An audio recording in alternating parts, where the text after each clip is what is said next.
natin ang dalawang grupo ng mga bibo at cute na celebrity kids. Pero bago po natin ituloy ang masayang game, may gusto lang po akong ipakilala sa inyo. Kamakailan lang po, nag-viral ang videos ng isang teacher sa San Fernando sa Pampanga dahil sa kakaibang method po nito sa pagtuturo. Gumagamit siya ng tinatawag na gamification or games sa loob ng classroom. Isa sa kanyang ginamit ay ang Family Feud. In short, naglaro po ng Family Feud ang buong klase para matesting po kung ano ang kanilang kaalaman. Ngayong gabi, gusto ko pong sabihin sa inyo na kasama po natin ang viral teacher ng Pampanga. Mga kapuso, please welcome dito po mismo, live sa Family Feud, si Mr. Clinton Miguel. Sir! Maraming Sir salamat Clinton, po. grabe. Unang-una, welcome to Family Feud. Thank you po sa pag-invite dito sa Family Feud. Sir, etong tanong ko, ano sa tingin mo yung importansya ng pag-gamify ng mga ganitong klaseng pamamaraan sa pagturo? I think napakahalaga dahil yung mga estudyante po natin sa panahon ngayon talagang technology-wise po sila. So, kailangan laging gumagamit ng technology. At the same time, dapat po laging nasa trend. Ang Family Feud laging trending. Ganun. Kaya kapag ginamitan mo ng Family Feud, sir, ay talaga naman maengganyo po silang mag-aaral. Ayos! Dahil naging bahagi kayo ng Family Feud, dahil nasa klase nyo ang Family Feud, meron din kaming gustong ibahagi sa inyo ngayong Pasko. Dahil ang gusto namin ay maging best Christmas ever din po ito para sa mga katulad ninyong guro. Kaya sir, maraming salamat. Wow. Sir Clinton, Thank you po. para po sa inyo mula sa Family Feud. At Maraming salamat po. meron pa tayong Family Feud t-shirt. Ito po, Family Feud t-shirt na pwede nyong i-raffle sa mga estudyante. Gawin niyo pong premyo. Marami yan para sa inyo at mga estudyante Salamat po. ninyo. Salamat po. Maraming salamat. Sir, muli, maraming salamat. Bilib na bilib kami sa inyo, sir. Huling mensahe po para sa mga manonood at sa inyong mga estudyante. Ayan, sa aking mga student, patuloy lang kayo mag-aral na maayos. Asahan nyo, lagi tayong magpa-Family Feud sa classroom. Yes! And very soon, dito sa GMA. Yes po. Thank you, sir. Maraming salamat po sa inyo. Ayos! Balik tayo sa game. Recap muna tayo ng scores. The Adorables, they now have 84 points.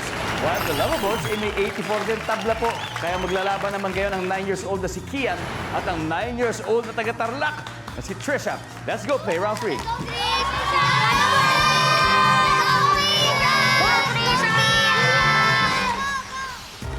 Double points round. Top 6 answers are on the board. Etong tanong, ano ang kinakain ng mga manok? Trisha, Util ng mais. mais ang kinakain ng manok. Survey says... Okay, Kia, meron pa. Marami pang mas mataas. Anong kinakain ng mga manok? Chicken food. Chicken food. Good Survey answer. says... Yun! Kian, pass or play? Play. All right, we're gonna play. Let's go, Kian, for round 3. Aba, yes na. Hayden, nakahawak ka na ba ng manok? Opo. Ano pakiramdam ng paghawak ng manok? Nakakiliti po. Kasi malikot. Opo. Anong kinakain ng mga manok, Hayden? Feeds. Feeds! Naku, nandun na. Feeds! Sobe, ano kaya ang kinakain ng mga manok? Ang kinakain ng mga manok? May manok yung kuya ko, kaya alam na alam ko yan. Ano? Yung kinakain ng manok, Yung? nakalimutan ko. Princess, anong kinakain ng manok? Mga chicken seeds po. Chicken seeds. Meron. Buto. Good answer. Meron. Okay, Lovables. TG, nakakita ka na bang manok na kumakain? Opo. Ha. So alam mo na kung ano kinakain ng manok. Siguro. Give it a shot, TG. Siguro po wheat. Wheat. Okay, wheat. Wheat, tama. Trisha, Kanin? kanin. Kenji, ano kaya kinakain ng manok? Kanin po. Kanin. Opo, kanin. Luto ba to o hindi? Luto po. Brianna, Meron. Wala. ano kaya gusto mong sagutin? Susundin mo ba sila o si TG? Ano sa tingin mo ang kinakain ng manok? Kanin? Yes! Kanin. Yes! Doon sila sa pinaka-safe. Kanin. We'll see.